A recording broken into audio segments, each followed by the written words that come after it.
Welcome to Nana classes. दोस्तों, नाना classes के YouTube channel पे आपका स्वागत है।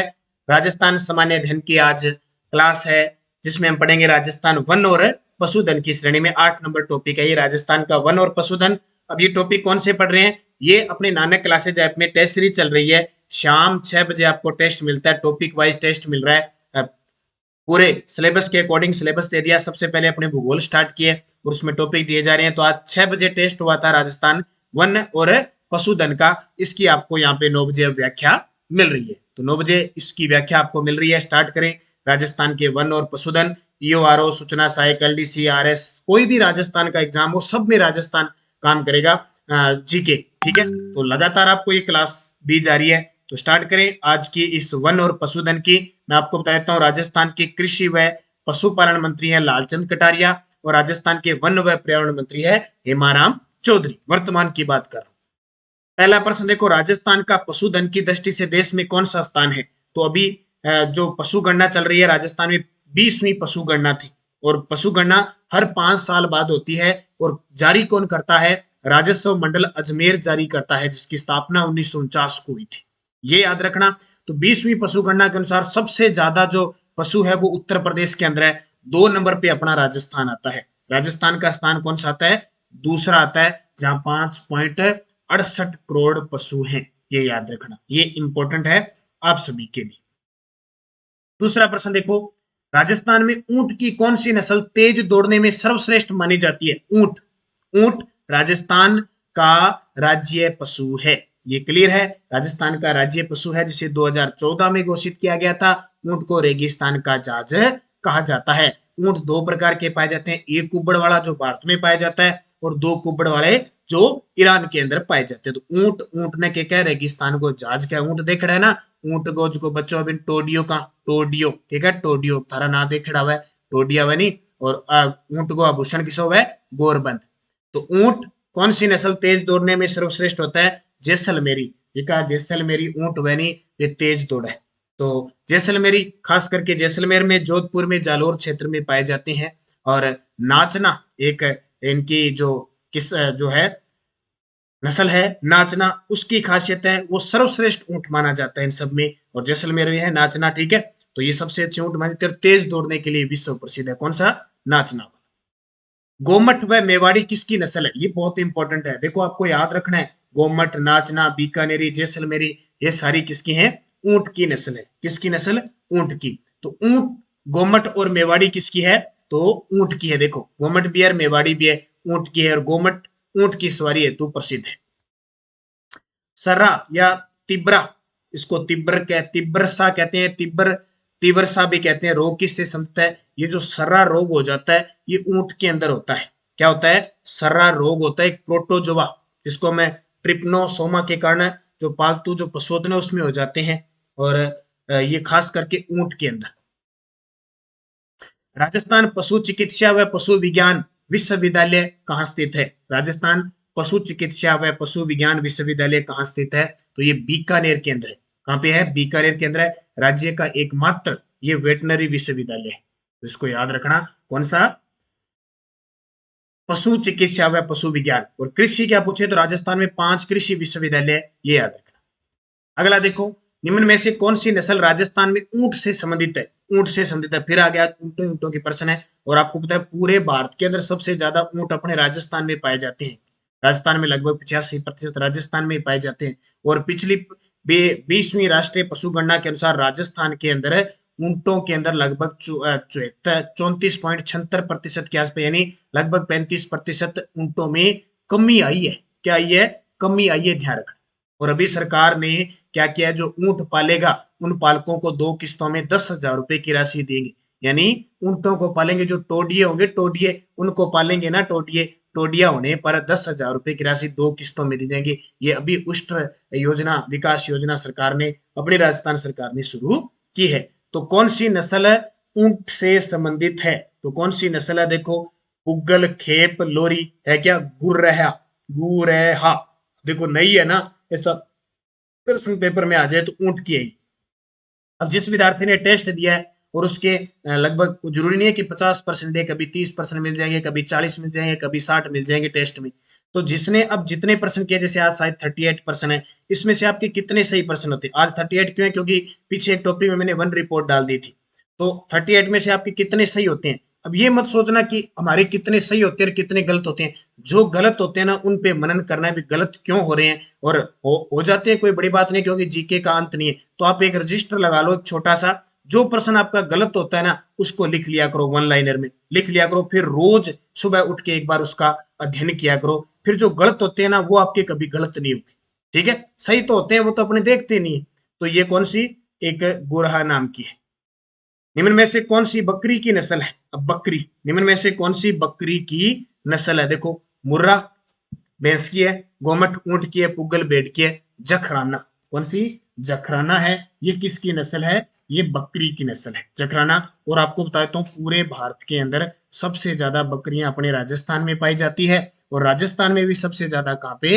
राजस्थान में भी सबसे ज्यादा बाड़मेर के अंदर बकरियां पाई जाती है। क्योंकि बकरी को क्या कहते हैं? गरीब की गाय कहते हैं। गरीब की गाय, रेगिस्तान का चलता फिरता फ्रिज भी इसको कहते हैं। और पूरे भारत में राजस्थान नंबर 1 पे है। और सबसे ज्यादा बाड़मेर में है, सबसे कम कहां पे है? धौलपुर में। तो जखराना नस्ल की एक बकरी होती है। कौन सी? जखराना नस्ल। आपने नाम सुना होगा, ये जो क्षेत्र आता है ना आपका, अलवर क्षेत्र में, क्योंकि अलवर क्षेत्र में इसलिए इसको अलवरी भी कहते हैं। अलवरी भी इसका नाम है, क्योंकि ये अलवर की बहरोड तहसील है, वहां पे जखराना गांव के अंदर इसकी उत्पत्ति मान जाती है। और सर्वाधिक दूध देती है, 6-7 लीटर दूध दे जा रही। आपने जी घरे गाय और भैंसिया नहीं तो दूध कौन दे जितिया? आज जखराना बकरी दे। तो कई जगह तो सोचा है कि गाय भैंस की जगह आज जखराना बकरी लेके आ गया। अविका कवच बीमा योजना संबंधित है, ये अक्सर पढ़ते हो आप, अविका कवच बीमा योजना। ये भेड़ की अप्राकृतिक मृत्यु से संबंधित है। भेड़ पालक को सुदृढ़ करने के लिए 2004-5 से ये आजीविका, यानी एक तो अविका कवच और एक अविका पालन जीवन रक्षक योजना प्रारंभ में की गई है। तो इसको याद रखना इंपॉर्टेंट है। निम्न में से कौन सा युग्म सही रूप से सुमेलित नहीं है? निम्न में से कौन सा युग्म है वो सही रूप से सुमेलित नहीं है? देखो, भेड़ की बागड़ी भी है और मारवाड़ी भी है, बकरी की जमनापुरी भी है और जारवाली भी है, ऊंट की गोमट या गोमत और बीकानेरी ये भी है, गाय की जाफराबादी मुर्रा ये गलत है, क्योंकि गाय की ये नहीं है, ये जाफराबादी और मुर्रा किसकी है? भैंस की। किसकी है? भैंस की है। राजस्थान में पाई जाने वाली गायों की नस्लों में निम्न में से कौन सी नहीं है? अब गाय की नस्ल है, इसमें से कौन सी नहीं है? देखो, थार पारकर है, कांकरेज है, चोकला है, रथ है। तो इसमें से चोकला है वो भेड़ की है। चोकला नस्ल किसकी है? भेड़ की। ठीक है, अब बात किसकी? गायों की आई है। तो एक तो याद रखना, राजस्थान राज्य गौ सेवा आयोग का गठन कब हुआ था? 1995 के अंदर हुआ था। ठीक है, राज्य गौ सेवा आयोग। राजस्थान में थार पारकर, कांकरेज है, रथ है, इसके अलावा राठी गाय पाई जाती है, जो खास करके इसको कहते हैं राजस्थान की कामधेनु, और राजस्थान की सबसे सर्वश्रेष्ठ गौ नस्ल मानी जाती है, सर्वाधिक दूध देती है। और ये क्षेत्र है इसका हनुमानगढ़, गंगानगर, बीकानेर साइड में होती है। ठीक है, कौन सी? थार पारकर, या इसको मलानी क्षेत्र में, बाड़मेर के इस क्षेत्र में पाई जाती है। नागौरी नस्ल है, नागौर क्षेत्र में पाई जाती है। कांकरेज नस्ल है, ये जालोर साइड में, इस साइड में पाई जाती है। राजस्थान में पाई जाने वाली गाय की सर्वश्रेष्ठ नस्ल का नाम बताओ, जो लाल सिंधी और साहिवाल गायों की नस्लों का मिश्रण है। तो उसका नाम है राठी। अभी बताया ना, सर्वाधिक दूध देने वाली ये गाय की सर्वश्रेष्ठ नस्ल है। अब याद रखना, लाल सिंधी और साहिवाल दो गायों की नस्लों का ये मिश्रण है, और ये क्षेत्र में पाई जाती है, गंगानगर, बीकानेर, कुछ जैसलमेर क्षेत्र में, हनुमानगढ़ क्षेत्र में पाई जाती है। जाफराबादी नस्ल किससे संबंधित है? तो जाफराबादी अभी बताया भैंस की है। किसकी? जाफराबादी, और राजस्थान के दक्षिण भाग में ये पाई जाती है। इसको कहते हैं कि सर्वश्रेष्ठ ताकतवर मादा जानवर का पुरस्कार भी दिया जा चुका है इस नस्ल की, इसको, भैंस को। तो भैंस की बात करें तो एक और नस्लों का देखें तो सूरती, एक भैंस की जो किस्म है सूरती। ठीक है, ये भी भैंस की है। इसके अलावा भैंस की अलग अलग और है, जैसे जमुनापुरी ये भी है, नागपुरी ये भी है, पंडरपुरी ये भी है, राबी है, मुर्रा है, महसाना, रथी, ये सारी है। ठीक है, अब यहां देखो गायों की नस्ल, ये रथ भी है, ध्यान रखना। अब रथ, यहाँ चोकला ऑप्शन आ जाएगा, रथ भैंस की भी है और गाय की भी है। फिर देखिए, राजस्थान की सबसे पुरानी डेयरी पद्मा कहाँ है? राजस्थान की सबसे पुरानी डेयरी पद्मा कहाँ स्थित है? तो सबसे पुरानी डेयरी पद्मा है वो जो अजमेर के अंदर है। कहाँ पे है? अजमेर में। कौन सी? अजमेर के अंदर। और ये कब स्थापित हुई थी? 1975 में स्थापित हुई थी। वर्तमान में सबसे बड़ी जो डेयरी है वो पथमेड़ा सांचौर जालौर के अंदर स्थित है। ऑपरेशन फ्लड या फ्लड जिसको कहते हैं, ऑपरेशन फ्लड के सूत्रधार कौन है? तो ऑपरेशन फ्लड के सूत्रधार है डॉक्टर, कौन है? डॉक्टर वर्गीज कुरियन है। इन्हें श्वेत क्रांति का जनक माना जाता है। पूछा जाए ऑपरेशन फ्लड का संबंध किसे है? श्वेत क्रांति से। 1970 में डॉक्टर वर्गीज कुरियन के द्वारा ये ऑपरेशन दिया गया। कड़कनाथ एक किस्म है, ये प्रश्न बड़ा शानदार है। कड़कनाथ का संबंध है मुर्गों से, मुर्गे से कड़कनाथ किस्म है। पशुपालकों के लिए राजस्थान में देवनारायण नगर एकीकृत आवासीय योजना कहाँ विकसित की जा रही है? ये प्रश्न स्टार लगाना, करंट का प्रश्न है, अब तक 2 बार पेपर में आ चुका है। कोटा के अंदर देवनारायण नगर एकीकृत आवासीय योजना विकसित की जा रही है। रामसर अजमेर में स्थित बकरी विकास व चारा उत्पादन परियोजना हेतु वित्तीय सहयोग किस देश से प्राप्त किया जा रहा है? रामसर के अंदर हम पढ़ते हैं अजमेर में बकरी विकास व चारा अनुसंधान केंद्र पूछ लो या उत्पादन परियोजना है, ये किसके वित्तीय सहयोग से चल रही है? स्विट्जरलैंड की। इसके स्विट्जरलैंड से। और ये कब स्टार्ट हुई थी? 1981-82 में शुरू हुई थी। कब? 1981-82 में शुरू हुई थी। और खास करके एक बकरी की नस्ल है, सिरोही नस्ल की बकरियों का खास करके विकास किया जा रहा है। राज्य के किस जिले में बकरियों की संख्या सर्वाधिक है? राज्य के किस जिले में बकरियों की संख्या सर्वाधिक है? बाड़मेर। और ये आपको जो टेस्ट मिलता है ना नानक क्लासेज ऐप के अंदर, उसमें आपको वहां पे जो मुख्य प्रश्न जो होता है सॉल्यूशन के अंदर नीचे तथ्य भी दिए जा रहे हैं जिसकी जरूरत है। ठीक है। और मैं आप सभी विद्यार्थियों को विदिता बता देता हूँ, सेकंड ग्रेड की टेस्ट सीरीज शुरू हो चुकी है। सेकंड ग्रेड का पहला टेस्ट 13 मार्च को हो गया। आपको सिलेबस दिया जा चुका है। उस सिलेबस के अकॉर्डिंग किस तारीख को टेस्ट होगा, कौन से टॉपिक का होगा, वो दिया जा चुका है। और और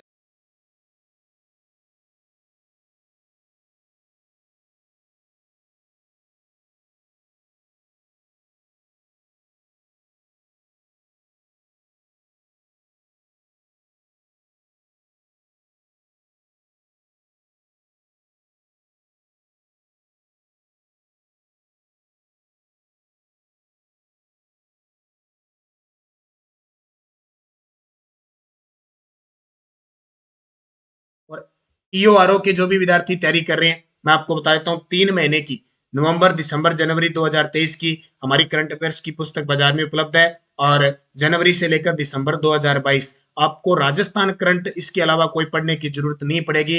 एकदम धार के साथ पूरे है जनवरी तक। और कोई भी विद्यार्थी किसी भी परीक्षा की तैयारी करे 6 से 12 की राजस्थान करंट अफेयर्स की सॉरी आरबीएससी जो पीछे वाली किताबें हैं चाहे नई किताबें, सबसे ये कंटेंट निकाला हुआ है और वन लाइनर आपको बाजार में उपलब्ध हो रही है। अगर आप इन तीनों पुस्तकों में से कहीं भी हैं, ऑनलाइन ऑर्डर करना चाहते हैं तो भी कर सकते हैं। 80 580 22 001 आपको डाक के माध्यम से पहुंच जाएगी। इस नंबर पे मैसेज करके आप संपर्क कर लेना। तो बकरियों की संख्या सबसे ज्यादा बाड़मेर में और सबसे कम बकरियां कहां पे है? धौलपुर में। राजस्थान सरकार द्वारा पहली वन नीति का अनुमोदन कब किया गया? ताजा ताजा अभी रीट लेवल फर्स्ट में आया है। फिक्स याद रखना, हर साल कम से कम 3 से 4 पेपरों में ये पूछे जाते हैं। पहली वन नीति फरवरी 2018 फरवरी 2010 को जारी की गई थी। ये बार बार सरकार चेता रही और इसमें सरकार ने कहा है कि जो मैदानी क्षेत्र है वहां 20% वन होने चाहिए और पहाड़ी क्षेत्र है वहां पे 65% वन होने चाहिए। ये 2 प्रश्न आते हैं। जबकि राष्ट्रीय नीति है जो वन नीति 1952 वो कहती है कि कुल 33% पर वन होने चाहिए। तीनों ही प्रश्न पेपर में आते हैं। राजस्थान सरकार ने किस वर्ष राजस्थान राज्य पर्यावरण नीति राजस्थान स्टेट एनवायरमेंट पॉलिसी बनाई? ये अभी आपके सीएटी में वन रक्षक में प्रश्न आया। दोनों ही याद रखना और दोनों ही 2010 से ध्यान रखना। वन विभाग राजस्थान की स्थापना कब हुई? वन विभाग राजस्थान की स्थापना 1950। वन विभाग राजस्थान की स्थापना 1950। वन नीति के अनुसार कितने प्रतिशत क्षेत्र वनों से आच्छादित होना चाहिए? सीधा पूछे वन नीति का मतलब 1952। हालांकि 1988 में परिवर्तन हुआ था। तो 1952 के अनुसार देश में कम से कम 33% भाग पर वन होने चाहिए। ठीक है। और अपनी राजस्थान सरकार ने 18 फरवरी 2010 को अपनी नई वन नीति जारी की। उसमें कहा कि हम राज्य के संपूर्ण जो भूभाग है उसके 20% भाग पर वन आच्छादित करने का लक्ष्य रखते हैं। तो इसका उत्तर हो जाएगा 33%। निम्नलिखित में से कौन से वन राजस्थान में सर्वाधिक क्षेत्रफल में फैले हुए हैं? सबसे ज्यादा क्षेत्रफल में राजस्थान में फैले हुए हैं उष्ण कटिबंधीय पतझड़ वन। राजस्थान में शुष्क सागवान वन कहां पाए जाते हैं? तो सीधी सी बात है, जब सागवान वनों की बात है तो हम दक्षिण राजस्थान की तरफ जाएंगे, और दक्षिण राजस्थान का मतलब है डूंगरपुर बांसवाड़ा। मुख्यतः दक्षिणी राजस्थान में पाए जाने वाले किस वृक्ष की पत्तियों का उपयोग बीड़ियां बनाने में किया जाता है? बीड़ी वाले वृक्ष है जिससे बीड़ियां बनती है। और यह भी प्रश्न आया, तेंदू का जो पत्ता होता है, तेंदू का जो पत्ता होता है, इस तेंदू का कई नाम हो रहा है। जो वागड़ क्षेत्र है ना, वहां इसको टिमरू भी कहते हैं। तेंदू को क्या कहते हैं? टिमरू भी कहते हैं, और इसे वागड़ का चिक्कू कहते हैं। ठीक है। और इसकी जो पत्तियां होती है उससे तेंदू वृक्ष की पत्तियों से क्या बनाई जाती है? बीड़ी बनाई जाती है। और अब तेंदू वृक्ष है ये लगभग बेल्ट में मिल जाएगा आपका, उदयपुर, डूंगरपुर, कोटार, ये दक्षिणी पूर्वी राजस्थान है ना, बांसवाड़ा, उदयपुर, सारी जगह मिल जाएगा। अब ये उसको पता है, जो बीड़ी पीते हैं ना उनको पता लग जाएगा, देखो तेंदू के पत्ते से बनती है। धोकड़ा है, बड़ा ही सिंपल, राजस्थान में सबसे ज्यादा वन धोकड़े प्रकार के वृक्ष पाए जाते हैं, और ये एक प्रकार के वृक्ष है। राजस्थान का कौन सा वृक्ष जंगल की ज्वाला, फ्लेम ऑफ द फॉरेस्ट के नाम से जाना जाता है? राजस्थान का कौन सा वृक्ष जंगल की ज्वाला कहते हैं? तो किसको कहते हैं? प्लास को। किसको कहते हैं? प्लास। प्लास का दूसरा नाम याद रखना, ढाक कहते हैं। प्लास वो पकड़ना लोगों ने ध्यान रखियो, ढाक भी इसको कहते हैं, प्लास को। इस जंगल की क्या कहते हैं? इसको ज्वाला। और एक देहाती भाषा है उसमें खाखरा कहते हैं इसको, खा खैरा, देहाती भाषा में, तो इसको याद रखना। कत्था किस वृक्ष से निकाला जाता है? ये तो फेमस हो गया, तो बार बार प्रश्न आता है। खेर वृक्ष से कत्था कथोड़ी जनजाति तैयार करती है। कौन सी कथोड़ी जनजाति? ऐसी जनजाति है जिसको राजस्थान सरकार ने मनरेगा में 200 दिन का दिवस दे रखा है। कथोड़ी होगी, खेरवा होगी, ग्रासिया, तीन ऐसी जनजाति है, सॉरी सहरिया, तीन ऐसी जनजाति है जिसको सरकार ने 200 दिन का मनरेगा में रोजगार दे रखा है। आदिवासियों के हरे सोने के नाम से जाना जाता है, तो आदिवासियों का हरा सोना किसको कहते हैं? बांस को कहते हैं। हरा सोना बांस, आदिवासियों का ये हरा सोना और बांस, ये नीचे दक्षिणी राजस्थान है, लगभग सारी जगह पाया जाता है। राजस्थान में प्रतिवर्ष 12 सितंबर को किस स्थान पर वृक्ष महोत्सव बनाया जाता है? तो 12 सितंबर खेजड़ी बलिदान दिवस बनाया जाता है, खेजड़ी ग्राम जोधपुर। ये 1730 को घटना घटित हुई थी। उस समय जोधपुर के शासक थे अभ्य सिंह। 363 व्यक्तियों के द्वारा बलिदान दिया गया अमृता देवी के नेतृत्व में, और अमृता देवी के नाम पे पुरस्कार दिया जाता है पर्यावरण क्षेत्र में, वन्य जीवों के क्षेत्र में, जिसमें एक व्यक्ति विशेष को 50,000 रुपए दिए जाते हैं और एक संस्था को 1 लाख रुपए। अरावली वन रोपण परियोजना प्रारंभ की गई थी। ये बड़ा शानदार प्रश्न है, ये पिछले वीडियो मेंस में प्रश्न आया था, अगर किसी ने दिया होगा या आपने देखा होगा। अरावली वन रोपण परियोजना, तो ये स्टार्ट हुई 1992-93 में, 1992-93 में, यानी 1 अप्रैल 1992 को शुरू हुई थी। और किसके सहयोग से? ये याद रखना, ये जापान के सहयोग से। किसके? जापान की एक कंपनी है ओवरसीज इकोनॉमिक कॉर्पोरेशन फंड, उसके सहयोग से 10 जिलों में। अब ये जिले याद रखना, कितने? 10 जिले। अब ये प्रश्न वीडियो मेंस में ये प्रश्न आया था कि अरावली वनीकरण परियोजना के अंतर्गत निम्न में से कौन सा जिला नहीं आता? अपने क्या सोचते हैं कि भी अरावली है तो अरावली वाले जिले तो आएंगे, दूसरा नहीं आएगा। तो देखो, सीकर, पाली, नागौर, अजमेर, इसमें अजमेर नहीं आता है। कौन सा नहीं आता है? अजमेर नहीं आता है। अब कौन कौन से 10 जिले आते हैं थोड़ा पढ़ लो, क्योंकि एक बार प्रश्न रिपीट हो गया दोबारा आएंगे।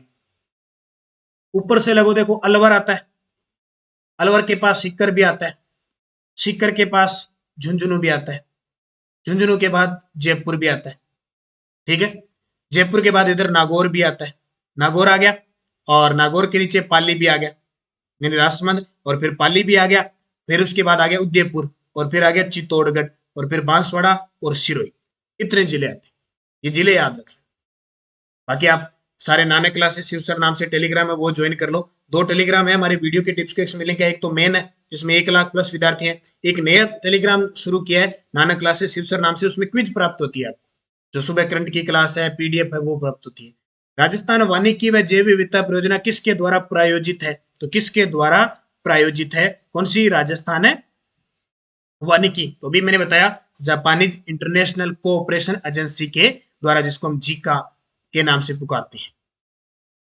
हरित राजस्थान योजना प्रारंभ की गई थी, हरित राजस्थान योजना प्रारंभ की गई 2009-10। ये राजस्थान को हरा भरा करने के लिए ये 18 जून 2009 को ये शुरू की गई थी। ये प्रश्न आते आते हैं, सदाबहार प्रश्न है। ठीक है, तो इसको याद रखना अच्छे तरीके से। अगला प्रश्न देखो, रखत कांकड़, डांग और रूद ये सभी क्या है? रखत, कांकड़, डांग और रूद ये सारी वनों के संरक्षण से संबंधित है। ठीक है, रखत का मतलब क्या होता है? बिना जुता हुआ खेत होते हैं रखत। अपने कहते हैं ना खेत खाली रखते हैं। ठीक है, अब राजस्थानी भाषा में कह दो खेत खाली रखत, रखत।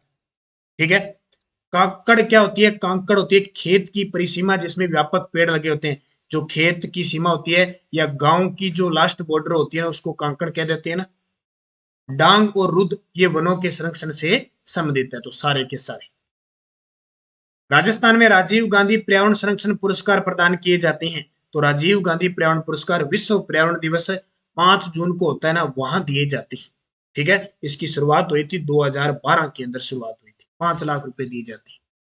राजस्थान का प्रथम पारिस्थितिकी मित्र संभाग कौन सा है? राजस्थान का प्रथम पारिस्थितिकी मित्र संभाग कौन सा है? माउंट आबू। माउंट आबू कहां पे है? सिरोही। राजस्थान में ऑक्सीजोन पार्क कहाँ विकसित किया गया है? राजस्थान में ऑक्सीजोन पार्क कहाँ विकसित किया गया है? तो ये किया गया कोटा के अंदर। ये करंट का मैंने बता दिया। कोटा में एक तो स्नेक पार्क बन रहा है, एक कोटा में स्ट्रेस पार्क बना है, एक राजस्थान का चौथा बायोलॉजिकल पार्क अबेड़ा के अंदर खुला है। और ये ऑक्सीजोन पार्क कहाँ विकसित हुआ है?